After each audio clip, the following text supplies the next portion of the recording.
Hey, Jonathan. Hey, how's it going? Good. How are you doing today? Pretty good. Pretty good. Yeah. Yeah. Back home from Claremont. Yep. hmm How Yeah. was the Service. memorial for you? Yeah, it was good. Yeah, everything went well. Saw some family I haven't seen in a while. So Mm. yeah, it was good. Yep. Yeah, I just wanted to reiterate how moving I found your remarks, and yeah, it was a beautiful ceremony. I wish I could have been there for it, but I was watching at home. For sure. Yeah. Yeah, no, it's yeah, I'm glad you were able to see it. It was yeah. Actually we'd hoped the previous week was supposed to be his 100th birthday ceremony, but alas. Yeah. Yeah. So, excited to talk about your book with you. hmm I'm already recording. I can, hmm Yeah. introduce you afterwards. hmm Actually, why don't I have you introduce yourself, All right. and say a little bit about what was it, 4 or 5 years that went into writing Yeah. this book? So I'm Jonathan Cobb. I'm the grandson of John B. Cobb, the process theologian. Um, in this book, I mean, it's the culmination of a lot of development I've had over time. I talk in the introduction about this kind of spiritual experience I had at Occupy, which was a kind of conversion experience, if you will, where I became aware of our ability to reimagine society and how and sort of think beyond the limitations of the system we have now, and see the creative potential of people to transform things. And that was kind of what got me into radical politics, so to speak. And I became involved in activism for a while. The energy from Occupy eventually kind of like drained out, and I kind of went off, became a social worker after a while, joined trying to working from the system from the inside, so to speak. But there was kind of a decade, there was kind of a decade there of of like mass protest of the Women's March, I don't know more, Black Lives Matter, um, and I tried to plug in where I could, and then during in 2020, there was the George Floyd uprising, and I kind of went out there and got involved with that. By then, I kind of had this. I kind of broke my heel a few years ago, and so I have, I guess, this kind of minor disability where I'm not able to march very well. So I kind of got to this point where I was like, okay, I'm getting too old to dodge tear gas at this point. But I went ahead and wrote down this book, that kind of that brought together both a lot of my political journey and my sort of spiritual and philosophical journey all into one, because I've kind of reached a point where, I mean, they're kind of one and the same for me. Mm. And in I also mentioned in the introduction, at the same time the Occupy was going on, my mom was dying of cancer, and I watched her journey of letting go in the process, and of and sort of surrendering to what was. And I saw in that the lesson of what's called kenosis, of self-emptying, um, and how I saw that process also involved in the kind of politics that I was getting involved in the idea that moving away from a politics of control and authority and exploitation to one of communalism, of reciprocity.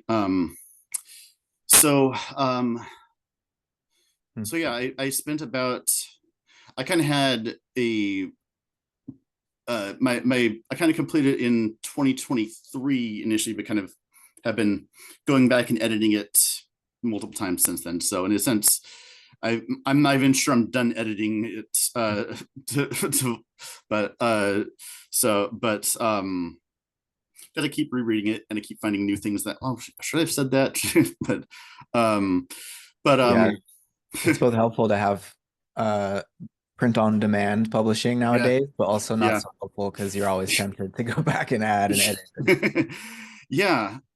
So, I mean, my um and so for me, I think one part of a frustration that kind of motivated this book is, I've long been, for better word, what for lack of a better word I would call it, a seeker, a spiritual seeker. And I look at, it's, and when I say that, it's, I'm sort of a thing of a community that's like not new age in the woo woo sense, nor necessarily like spiritual but not religious. Like some people can be on this path and still belong to an organized religion, but it's sort of about, seeking spiritual betterment and thinking in terms more of spirituality than say religion. I'm thinking people who are into, like, Jung, Whitehead, Steiner, Gebser, Wilbur.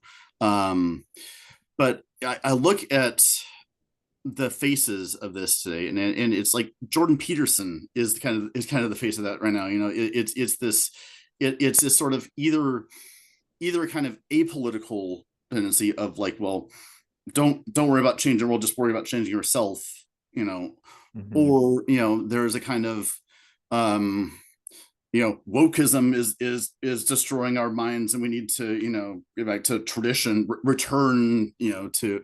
So, for me, I look at the word liberation can mean kind of two different things. There's spiritual liberation of trying to find that enlightenment, or sainthood, or something like that. And then there's also political liberation of trying to liberate people from poverty and hardship and oppression and starvation. And for me, those two are linked. Like, for me, I cannot think one without the other, but apparently a lot of people are very adept at dividing those two things. And I kind of wanted to offer a solution that actually, where they're merged together, where they're one and the same. So, Right. Yeah. yeah. I mean, as I said in my foreword, it's not often that writers and thinkers today are able to see that religious, scientific, and political renewal are all interconnected, right? And it just as you're saying, liberation in both these senses, we can distinguish between the two, but to really address either, you have to address the other. Right. And yeah, I share your frustration about the ways in which certain modes of thought and thinkers have been appropriated um, in our present time by either reactionary voices or apolitical uh, Mm-hmm. voices. And Mm-hmm. that's we have our work cut out for us, to Yeah. get back in there and offer alternative interpretations of the value of some of these thinkers. Yeah.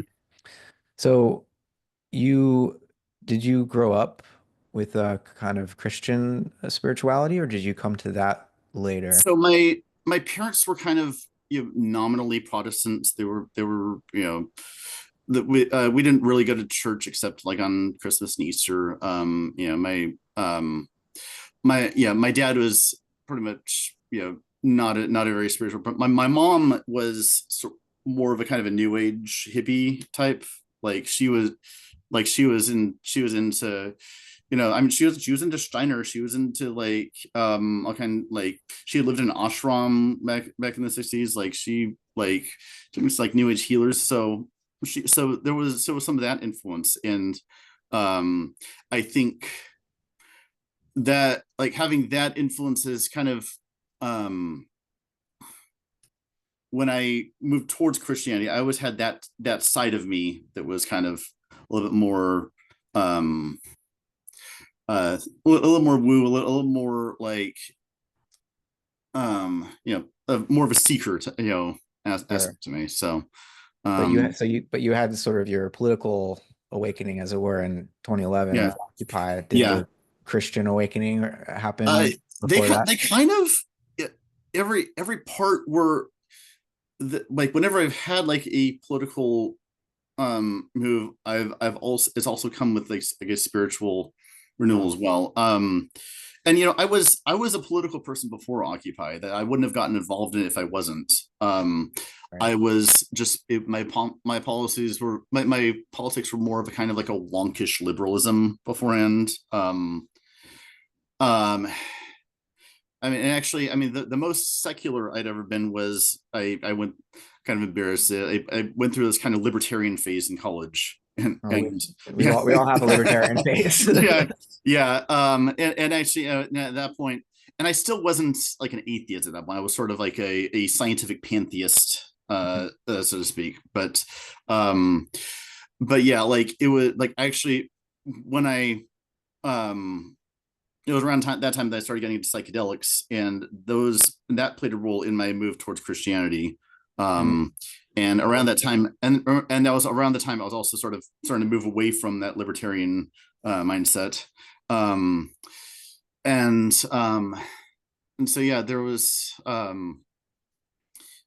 and then after that those experiences, I kind of experimented with different forms of Christianity, and I tried getting into Gnosticism for a while, and but in but that was there was this like world denying aspect of that that I really didn't jive with, and so from there I kind of got into the Kabbalah, and that kind of got me into this like new age community after when I moved to Portland, um and then after then I started getting disillusioned with that.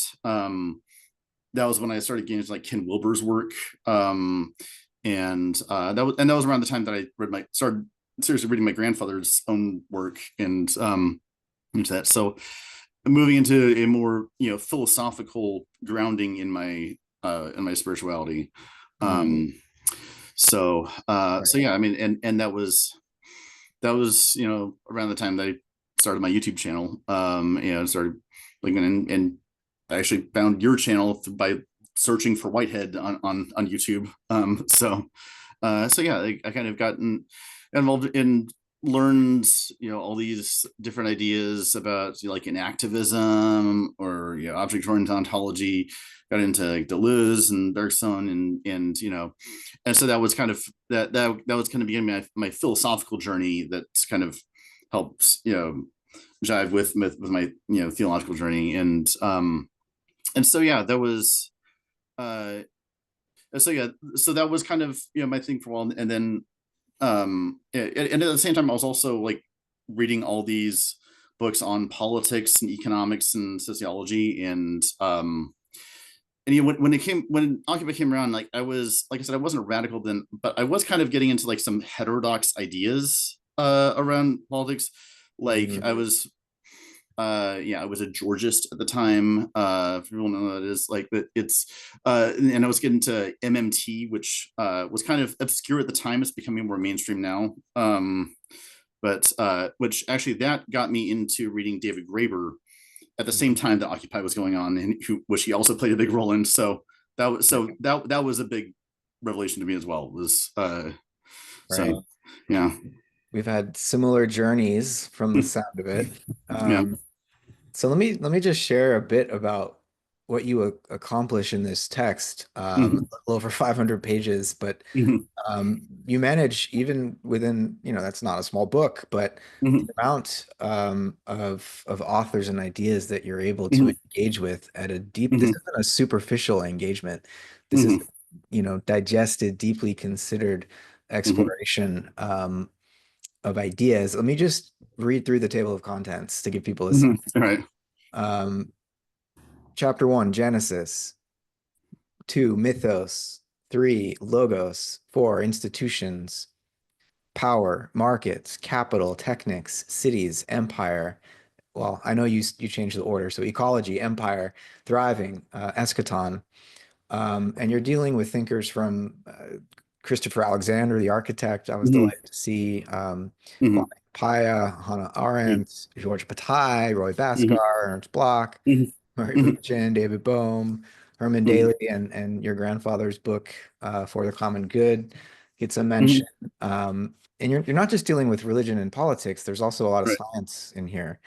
So you've got Terrence Deacon, Mhm. uh, you've got Jean Gebser, you've got James Gibson, Rene Girard. You mentioned Graeber, Mhm. Jürgen Habermas, Harden Negri, um, Heidegger, Ivan Illich, Kropotkin, Lakoff, Bruno Latour, Louis Mhm. Mumford. I want to come back to him.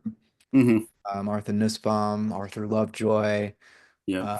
John Perkins, Roy Rappaport, the scholar of ritual. I was excited to see his work mentioned. Mhm. E.F. Schumacher, James Scott, his book Against the Grain. I've Mhm. enjoyed that one. Richard Tarnas, Charles Taylor, Mhm. Whitehead. Uh, Mhm. I'm skipping more than half the names on the site, but just to give people a Yeah. sense for what you do in this text. Uh, Mhm.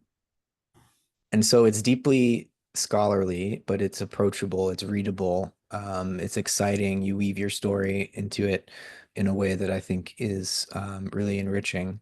You take people along for the ride of your own, gradual deepening of understanding. So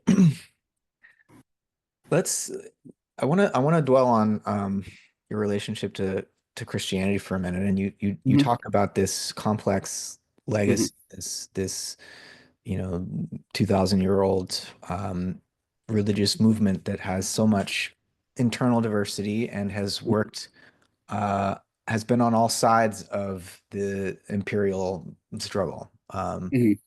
Right. Being used by popes using their authority to justify enslavement and colonialism, Right. and at the same time, Quakers and others, using it to really motivate their uh, abolitionism, right? And so, talk to us about how you inherit this very multifaceted, complex, double-sided tradition that we call Christianity. Yeah. So obviously people know my grandfather was a famous, very famous theologian. So I had actually it's funny to me because like so many people like start off from this, very like conservative form of Christianity, of evangelicals. I kind of began from it in this like progressive tradition, and so but yeah, like I kind of, as I said, it was, I had some relationship before, but obviously it was in college when I was getting into psychedelics. I had these amazing experiences of Christ, and coming, and and so kind of um you know that became a big relation, I think. And I think part of when I moved away from Gnosticism, it became and into like Christianity, like proper or small o orthodoxy. It I became really interested in the sort of the liberatory aspects of Christianity, because you know there's uh, there's this aspect of Christianity that's very, that sees the world as topsy turvy, right? There's the powerful who are in charge, and they see they're in it, like there's a traditional idea that power itself is divine, right? That's in fact, I even make mention of the fact that if for even for a lot of like stateless societies, they don't necessarily see themselves as stateless because they see themselves as subject to the powers of the Mm. of heaven. And like even early like authoritarian systems, the king sort of derives his power from the gods, right? So Christianity is kind of an overturning of this and say no, it's actually the poor who are especially blessed. It is the oppressed, the meek, the downtrodden. Um, and that is something that has appealed to me ever since then, and it's something that no matter how much I get frustrated with the leaders in Christianity, that aspect has spoken to me. And even before I identified as a Christian, uh, an aspect of me that felt something deeply. I have memories of from an early age seeing homelessness, and seeing the way that adults treated homeless people as oh, they're just gonna buy drug, don't give, they're good money, so they're just gonna buy drugs, or or and he's not applying himself. He doesn't get a job, and I thought that was awful, and I felt a certain spiritual connection to the poor, to people who were anything, and not just that I felt sorry for them, but in a sense that God was especially present in them. And I think that that's what's carried me through this during the whole time. Um, as I mentioned, the being growing up in this sort of like progressive Christianity, I did it at one point. I kind of started to feel like the need for more for roots, and I eventually became Catholic. That was partly from the influence of intellectuals like Chardin, but largely from the tradition of liberation theology. Yeah. Reading these Latin American theologians who were talking about the preferential option for the poor, and that God Christ the liberator. And so it I I often second guess my decision to become Catholic from a lot of the discourse around that and the scandals that happen every few months. But um, that that core of the church for the poor, aside from me, I mean the ritual also really speaks to me. I'm very much into what's called the smells and bells of the church. Yeah. And I imagine Pope Francis was an important it, open it was door back. I converted what under I don't know if I could have converted while Benedict was Pope. Let's just say that that was so, and my confirmation saint is actually Oscar Romero, the Archbishop from El Salvador, who um he was not exactly a liberation theologian, but he's very much connected to that tradition. So, and Pope Francis made him he was actually still he actually, at the time I took him as my confirmation, he was still only beatified. He was made a saint like the following year, but yeah.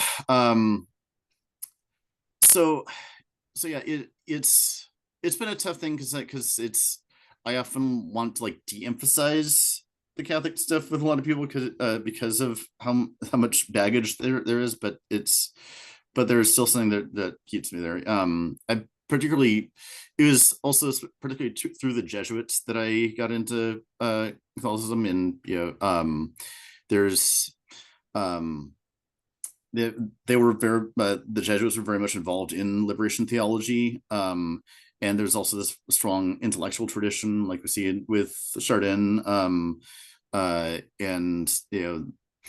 they have this sort of like very like incarnational theology about they talk about being um contemplatives in action, Mhm. which is what we're talking about like combining that like transcendental with the immanent, the spiritual liberation with liberation of the world. So Right. yeah. So, just as Christianity is being appropriated by nationalist forces Mm-hmm. at Yeah. present, Teilhard de Chardin has been appropriated by some Yeah. transhumanist ideology. And so when you read someone like Teilhard de Chardin and his vision of um, the past and the evolutionary process as itself a Mm-hmm. kind of gradual incarnation of Mm-hmm. the logos, and his Right. vision of the future, how do you relate to that, and how do you think it differs from the transhumanist Yeah. appropriation of it? Well, here I'm actually a little bit critical of Chardin on a lot of this. Lewis Mumford criticized him as well on this. I think his sort of he did have a very like techno utopianism about him that I think needs to criticize. In fact, kind of the way Mumford kind of criticized him is sort of like, yeah, this noosphere that he's talking about is less of a Christogenesis and more of like a Lovecraftian like demon, this so um so yeah, I think, and Gustavo Gutierrez, who kind of wrote the book on liberation theology, also criticizes Chardin on this point. That that the world isn't just getting better automatically. We have to work to make it better, and technology isn't going to bring that about. Technology actually is actually a thing that we also have to liberate. We have to um, take a it is one of the things that we have to seize from the powerful and make it work for the people. So Mm. Yeah. Yeah, he seems to have underestimated the extent to which mhm. technology dehumanizes us. Yeah, He had such hope in the right, spirit of humanity that I think he right. didn't realize that the mega machine would increasingly suffocate that spirit. Yeah, yeah. It's like and it's not that technology is that it's that technology is a lever of power that it's used, but it can also because that's the thing. It's not about being pro or anti technology. Technology can be authoritarian or can be liberatory, and um, Mm. one of the one sort of way of thinking about it is this sort of the factory versus the workshop. It's like in the medieval world, these guilds had these yeah had these workshops where they mastered their skills, they applied their craft, and created these beautiful works of art and architecture, the great cathedrals of Europe, um, and uh, and these tools that they use um, were helped expand their creative abilities. Mhm. That's as opposed to the factory where the creativity is outsourced to the powerful. It's the dictates of capital, the dictates of the factory owner, um, that are kind of controlling production and turning people into cogs in the machine. Um, and that kind of thing is how we need to think about technology is sort of, or is it sort of enhancing our natural creative abilities, or is it subsuming us into the machine? Right. Yeah, Right. I think this might relate to a concept you develop in the book called the false logos, or yeah, I assume you mean something like Antichrist. What yeah. How does that function, and is this related to sort of Christian nationalism and the appropriation of these symbols for the purposes of empire? Yeah. In you might even say there are many false logoi. In a sense, I think in a sense, all evil can kind of be reduced to idolatry. We all we are all idolaters of some sort, that worship this false image, and so yeah, the logos of the false logos of power is sort of like um is like we are uh it's like that image that I mentioned earlier of like power being divine, of that um like or even going before pre-capitalism, to the medieval world, where you had this great chain of being where you had God at the top, then the angels, and then people who are subdivided into king, noble, vassal, peasant, etc. Like that was a it was a divine hierarchy in which everyone had their place. That was replaced with capitalism, with a sort of competitive hierarchy of survival of the fittest, the the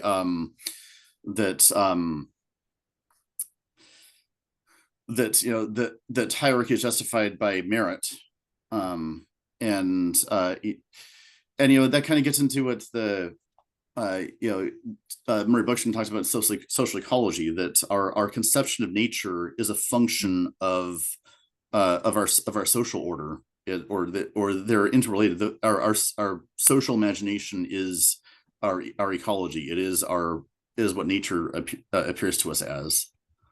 Right. So yeah. Right. Yeah, the early anthropologists pointed that out about Mhm. non-Western societies, but it's true Mhm. also of modern Western societies, and you see that Right. and the influence on Darwin of Adam Smith and Ricardo and Hmm. Yeah. this idea of capitalist markets migrating Hmm. from our, Northern European Hmm. context that Darwin was living in Hmm. and projecting that onto nature. And so that Yeah. um, animist projection, as the anthropologists would call it, is very much operative in this picture of nature as already capitalist. Yeah, so it's a important maneuver there to track. I think Bookchin does a good job of that. Yeah. Um, so how does this ethic of kenosis help us avoid the false logos? What and as a antidote to this abuse of power, like what is kenosis? How does it operate, Right. practically speaking? Yeah. So kenosis is, it's found in the Bible. It's sort of embodied in, the Christian story of like how Christ came down not, into, this power and royalty, but was born in a manger, grew up, dirt poor, was his crown was made of thorns, his throne was a cross, this it is that self, it is a letting go of this drive for power. And I kind of, talk about how like this kind of grasping for power, it's I'm Buddhists kind of talk about this too. Grasping is as like the, the source of suffering and stuff. I kind of identify that as kind of the original sin, that is what has led us to these systems of power and domination. And so kenosis sort of letting go, and sort of, instead of trying to be like, I have to like manage and control things, it's sort of like it's a spirit of cooperation both with our neighbor and with nature. And so I get into like, Christopher Alexander kind of talks about this sort of unfolding process of nature, of whole making. Um, and he applies that to architecture. Jane Jacobs has similar things to say about like cities, and how like healthy communities are, unfold in like small steps, and there's like a sort of give and take, in terms of new residents and old residents, and how like modern planning tries to like just bulldoze and build everything up. uh and I think that's the mega machine applies that to, capital. It's in fact, Jacobs kind of criticizes both like big state planning and big capital for the same reasons, as they both have this kind of flattening tendency of like, we're gonna just demolish everything and build up from the bottom up. And so kenosis is, for me, it's kind of like, in a political dimension, it means stepping back from ourselves from it, like try not to like dominate and have everything planned out, but rather like have a spirit of cooperation with our nature. It's a democratic ethos. We have to, we're not going to solve the problems of this world like individually ourselves. We have to reach out into the community, and we also have to be in community with nature. We have to, and that's, and if you look at Christian Alexander, like a lot of what he's saying is sort of like the beauty in a building is sort of trying to be brought out in this negotiation with it. We're Mhm. trying to be, it's a two-way communication. And that, I think, is how, that is what an organic society looks like, is having this sort of reciprocity involved in synergy. um You said something interesting about kenosis being a democratic um, ethos, mhm. which I think is true, but in capitalist societies, we often think of democracy in a more individualistic way. Right. Mm, And so speak more about how in, say, the contemporary US, we tend to conflate democracy and capitalism. Like, oh, that's the same thing. But you're Right. talking about a form of democracy that would be distinct from so-called free markets, right? Yeah, I mean, we kind of it's actually funny because the U.S. didn't tend to talk much about democracy until like the Cold War. It was how we distinguished ourselves from the Soviet Union, with their central planning and everything. Whereas we have free markets, which, yeah, there was an ideological way of conflating the market with democracy, saying, well, it's we vote with your dollar, but not all we don't all have the same amount of dollars though, and so in a sense, we also don't have when in our electoral system, we don't have the same amount of votes, right? I on paper we do, but there are big organizations with lots of money. There are even aside from the like big money influence on politics, it's also like you know like politicians and capitalists are part of the same like social milieu. They grow up together, part of what C. Wright Mills calls the power elite. They go to the same schools together. They go to they go to the same social events together. They mingle, and so they not even consciously so much, just kind of automatically, that's who is the electorate for them. That's who they think of when they're making policy. um Right. so yeah, I think democracy is, there's a degree. And by the way, socialism has always had this like emphasis on democracy. Marx critiqued what he called bourgeois socialism, which is kind of what I described.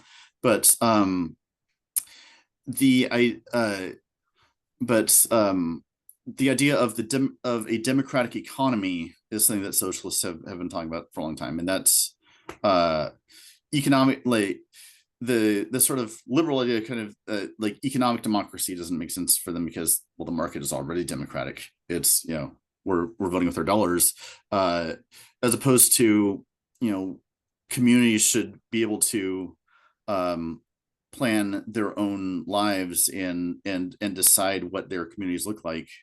um Mm. yeah, so it's Do you like, do yeah, you agree with Bookchin about like the scale at which, so we have in the US we have a representative right, democracy, right. on Mm-hmm. paper, but as you're saying, Mm-hmm. there's this revolving door of Mm-hmm. industry elites who, and politicians are often the same people. Mm-hmm. Um, and Bookchin seemed to argue with his emphasis on, municipalism that, Right. democracy only works at a much smaller scale because you actually know the people who you're electing, to do perform these roles, and you can hold them accountable. Whereas if 350 million people, it starts to get a little bit difficult. Do you think that there's something to that critique of like Yeah. democracy doesn't work at such a large scale? Yeah, I mean, I talk about that in my book. There's I mean, Eleanor Ostrom, who developed, her work on governing the commons, talks about multiple layers of adjudication, in that decision making should be at the most local level that is appropriate to it.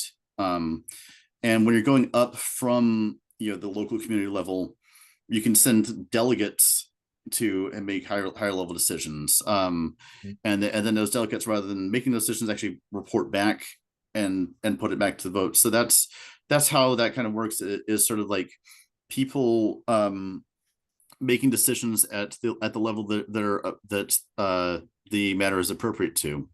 Um, the uh, the Catholic Church actually has a similar doctrine with what they called subsidiarity, which J.D. Vance butchered recently in one of his comments. Mhm.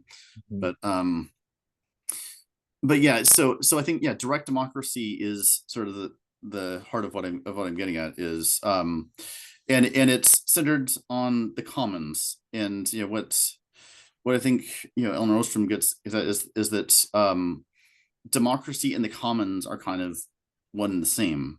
We That which is common to us, we is that which we govern collectively.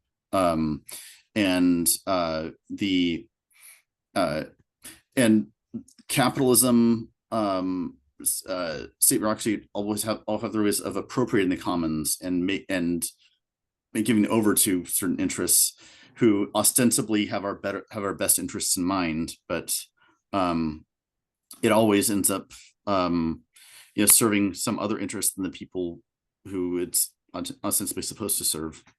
Mhm. So Right. yeah. So when you think about the history of civilization and when things went wrong, um, it- talk about the major transitions there and um, situate yourself in this in the debates between, say, anarcho-primitivists who think it all went wrong with agriculture, and that cities they are inherently unsustainable, and those who would argue that no, there are ways that we can organize a an urban, civilization that would be attuned to the limits of their local ecologies and also capable of respecting the rights of individuals and communities without having these dominator hierarchies. How do you situate yourself in these debates about civilization? Well, I actually it's funny because I actually had ended up having to rewrite a bunch of stuff after I read Graeber and Wingrove's book, "The Dawn of Everything," because I was initially still had a bit more of a Rousseauian view of that beforehand, and so yeah, they showed that the first cities were actually pretty egalitarian, and they actually start before agriculture. Jane Jacobs actually noted this long before, um, that that sort of the agrarian stuff flows from the city. It doesn't necessarily start from. It doesn't go from like agrarian rural villages to the city. Um, but yeah, there was this site in what's modern day Turkey called Göbekli Tepe, which was a there was a temple complex and a large city around there among people who did not practice agriculture. They were foragers who came together for this some ritual purposes and lived in this at least part of the time. Um, and agriculture itself was not just this it wasn't us going headlong into our chains, but actually, um, it was a long process of people playing with agriculture and growing crops, and the Neolithic lasted a long time before we have the first civilizations. So, people have um, people have been able to grow crops in ways that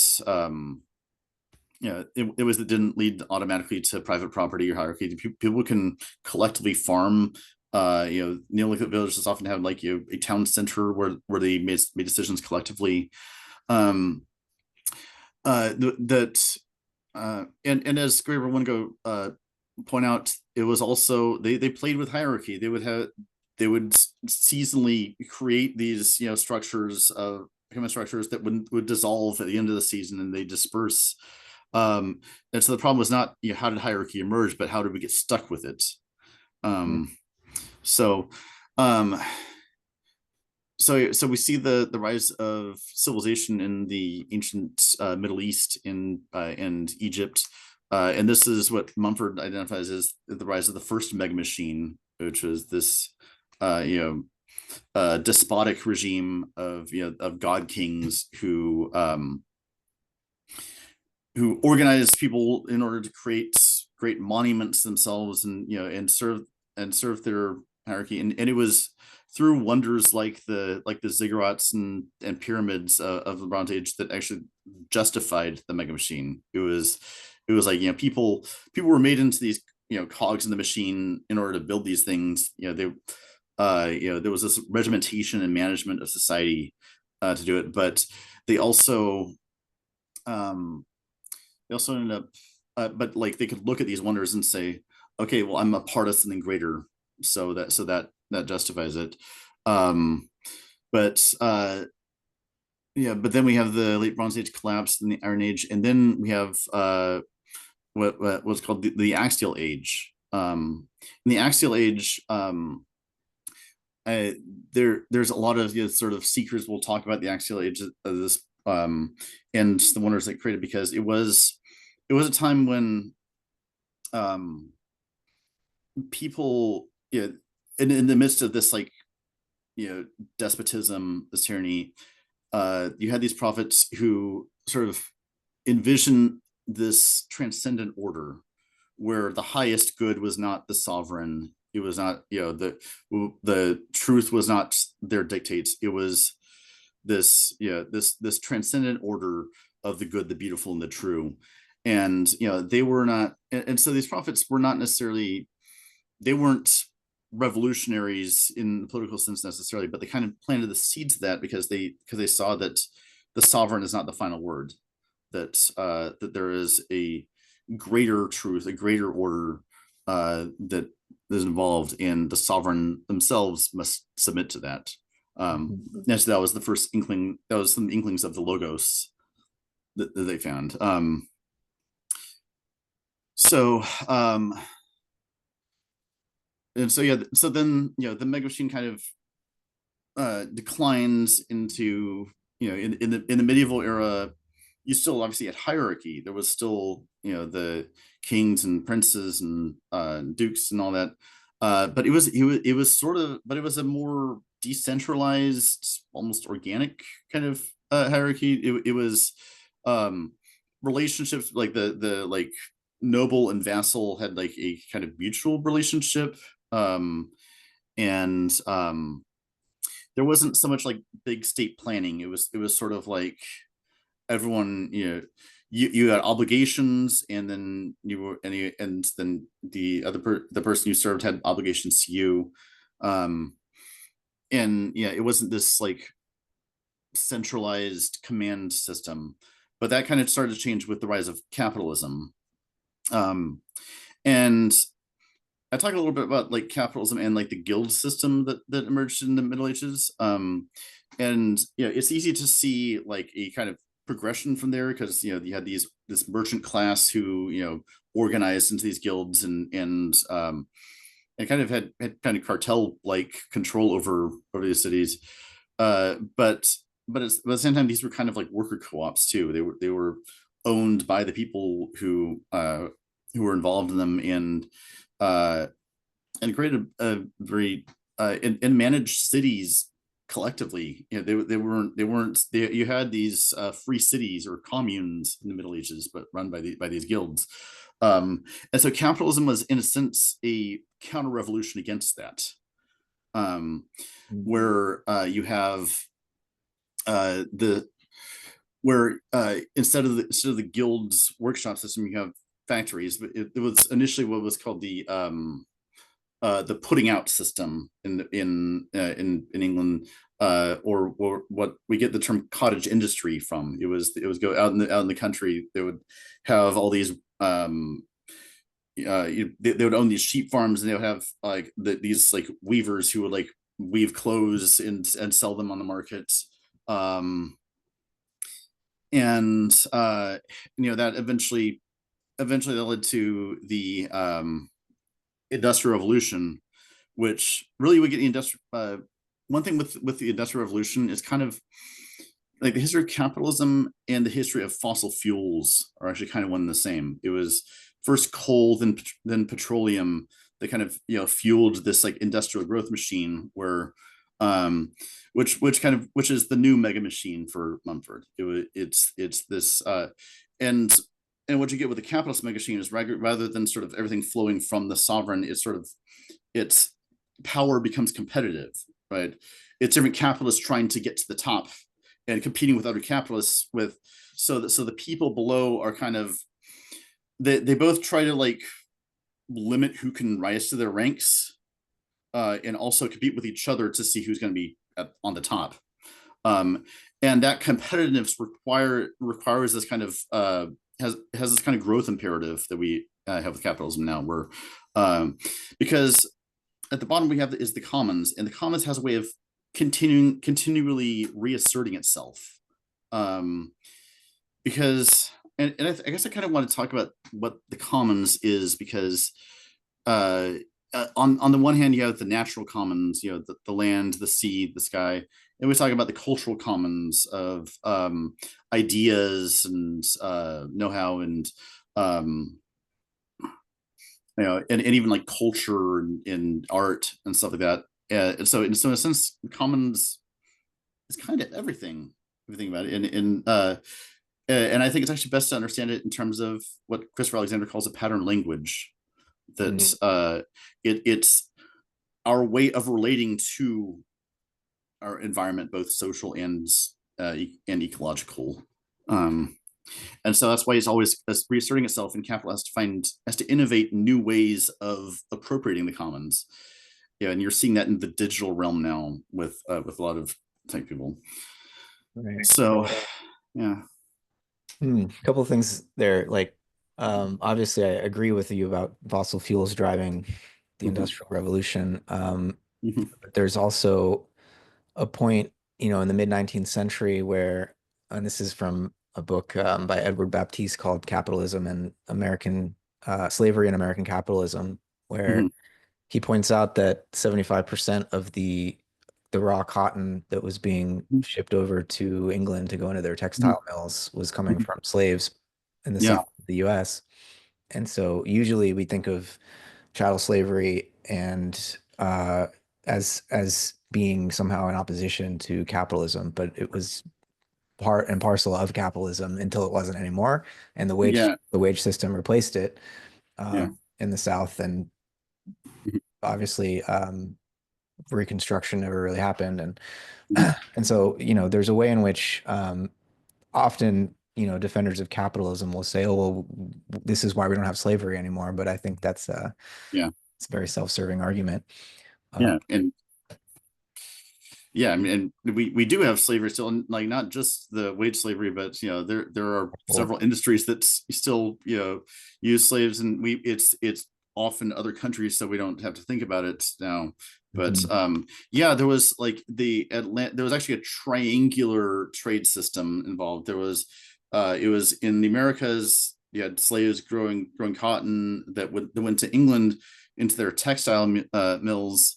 They produce textiles and other manufactured goods, which they then traded with these kingdoms in Africa, which provided slaves in return that went so.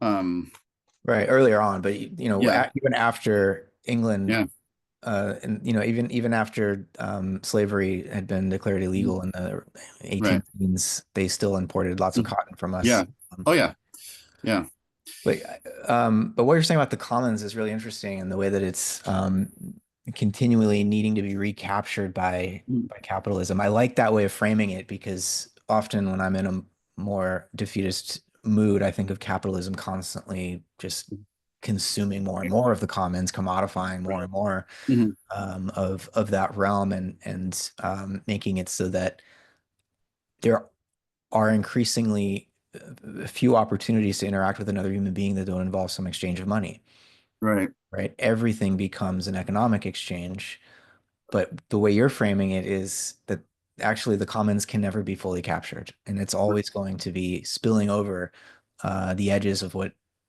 capitalism tries to trap it in. yeah. Say more about that. Yeah, I mean, obviously until of course they destroy life on Earth, but that's how they find to defeat the commons. Right. Um, but yeah, like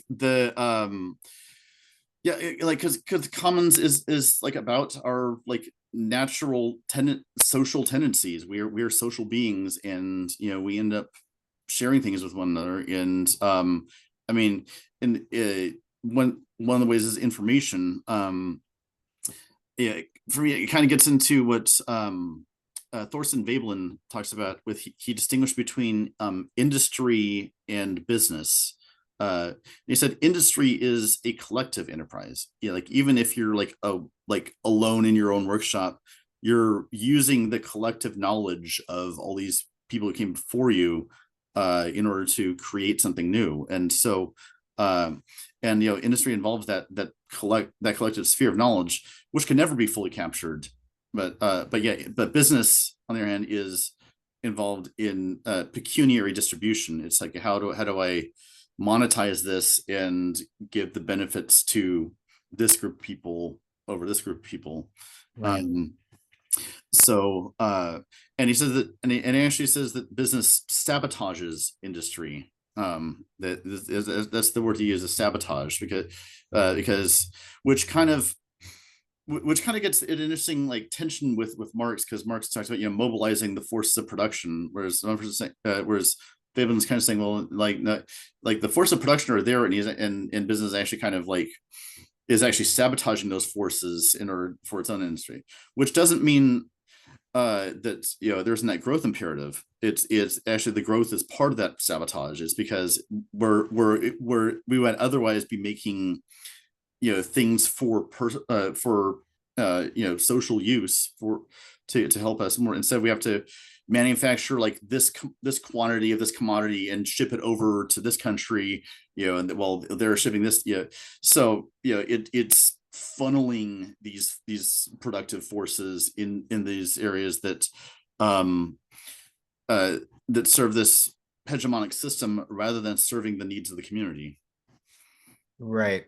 So like an example would be Mhm. like fish caught off the coast of Maine or then Yeah, frozen and shipped to China to be cut yeah. open, Yep. packaged, and then shipped back to the United States to be, so Yeah, yeah. that makes economic sense because somebody's making money off of all of Right. these exchanges, but does it make Yeah. sense for people who want to eat fish? Probably not. Right. Um, Yeah. hmm. Yeah, there's something I'm not sure how familiar you are with social threefolding, and it comes out of Steiner's um Okay. Yeah, you'd mentioned that. one Yeah, of I the can things he see. says is that in the division of labor in a Mhm. contemporary economy, even though it's driven by these capitalist economic forces, we've actually never been more dependent on one another than we Mhm. are in our current Right. economy, right? Just Mhm. because of the way that none of us can provide for ourselves, we have to buy stuff Right. by other people.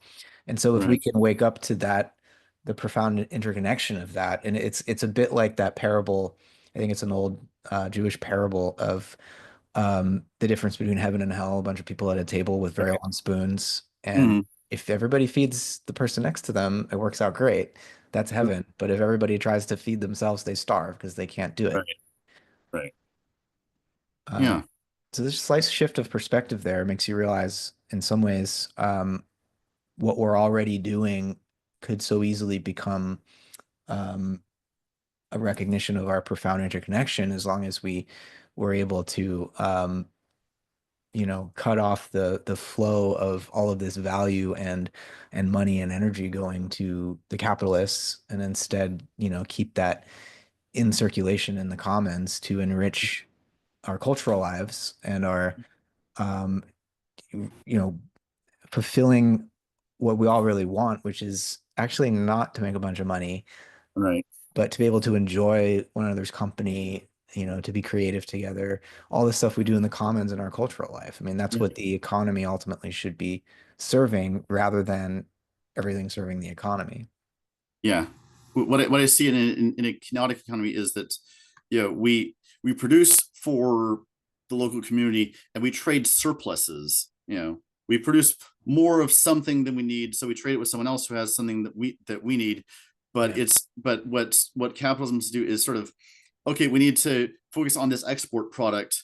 We're going to export to these people, and then you know, and then they're going to trade this product with us, and that leads to a situation where you have countries that are currently experiencing a famine continuing to export food, um, and even at the local with agriculture,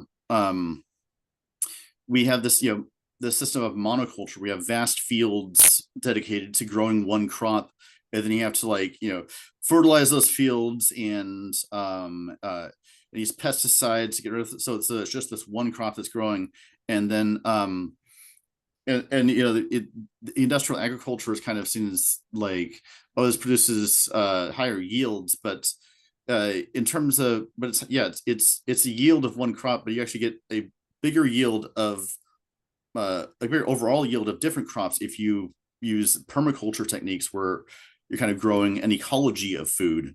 Right. um Not to mention the yeah, nutrient density issues and yeah, yeah. environmental issues Hmm. and all of that. Yeah. Mm, Yeah. So yeah, I mean, when I look at when I talk about kenosis and look at it's seeing these patterns of like that's the way nature works in ecology is this process of ecological succession of where like different elements are interconnected in these relationships and it creates a overall system where that diversity provides resilience and and I see that as applying to the social world as well. um right. yeah, yeah. So we should move towards wrapping up here. I wonder, Yeah. I'd like to invite you to sort of speak to the present moment. And Mhm. I think you wrote most of this book before um, the MAGA movement came back into power. Um, Mhm.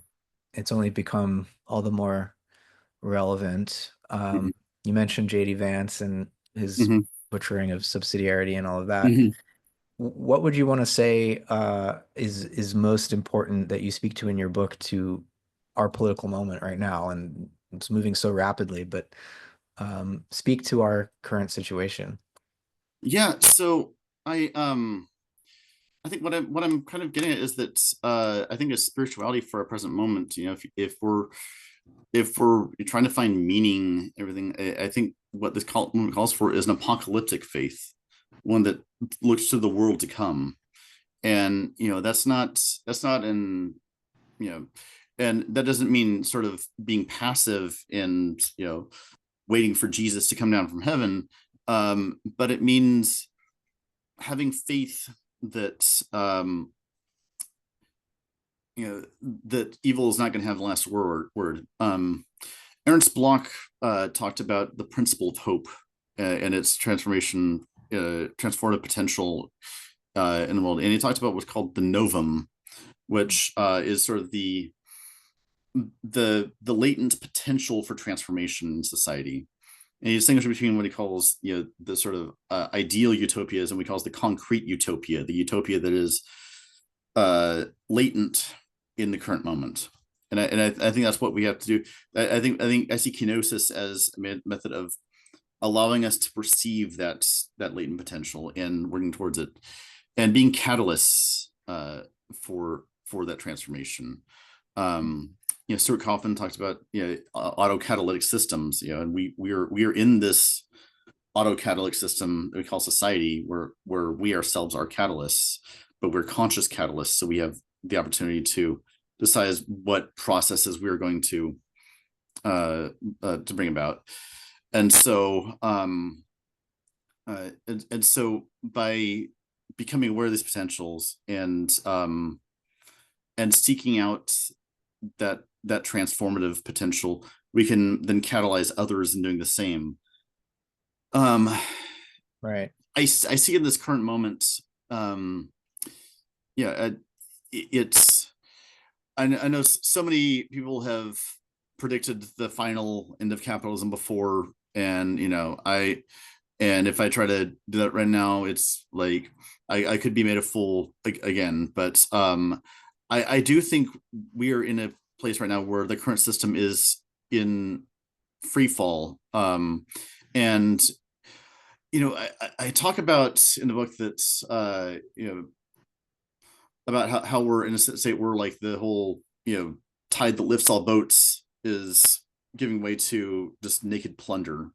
And I feel it like not like people who might have questioned that at the time I wrote that. I think it's more abundant now than ever with Elon Musk looting the treasury and trying to is like destroy every program that helps anyone. So I think it's easy to despair at where we're at right now, but I also see a lot of potential. I see a lot of potential there because a system that wasn't really working for us anyway is being dismantled, and it's up to us now to build something new. Mm, right. Yeah.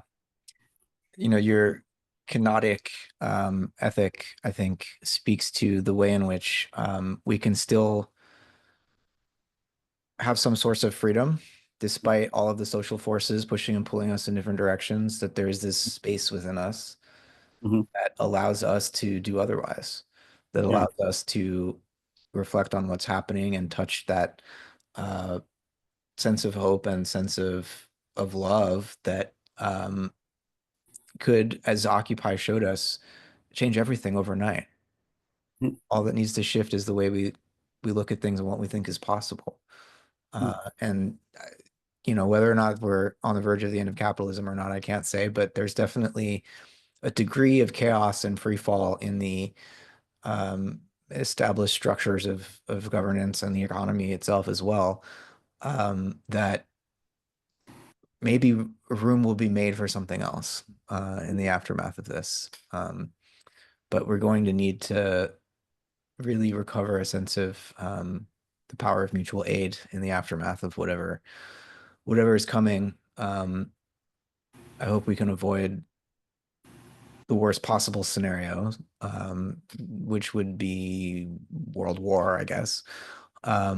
But regardless, it does seem like that apocalyptic kind of unveiling of the other world that is possible, that we can look to, and your book certainly helps us envision that.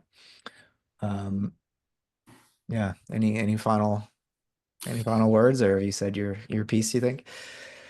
Yeah. I think that when I talk about, I mentioned Hart and Negri in this, and they talk about how empire constructs the multitude, which is all the community of all people uh, who are dispossessed by the system, and who are co-constructors of the commons. And so and they see that as a mode of resistance, is we build the commons that is appropriate from us. And if we can, yeah, and so all of the work of overcoming empire is that rebuilding of the commons, of taking back what is being stolen from us, and finding new ways of to manage it together. Mm. Yeah. Well, thanks, Jonathan, for participating with me in the Commons. I think conversations like this are a great example of how we can create culture and share ideas together. Thank you for writing this book, Thank you. and I hope people read it. Thank you.